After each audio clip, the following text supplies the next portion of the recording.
Listen, if you're somebody that doesn't follow up properly with their quotes, you absolutely have to start doing this as soon as possible. Let's define what I mean by following up properly and also talk about why it's so important. Following up.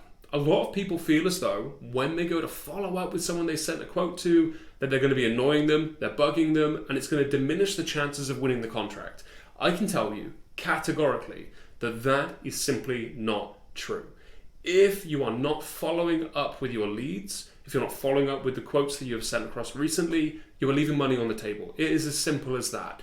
Most people will be grateful for you following up as long as you do it in the right way. If you come across as rude or nagging someone, you message them every single day, and yeah, of course, that's not appropriate. Please don't do that. That's not going to help. But what we're talking about is following up with a phone call. We're following up the phone call a few days after you send the quote. We're trying to understand what their thoughts are, where they're at with it. Then we're going to ask the question, hey, so when should we speak again in the future? When's going to be best for me to follow up this phone call with another phone call? So you've had enough time to think about the quote, and we can decide what we want to do.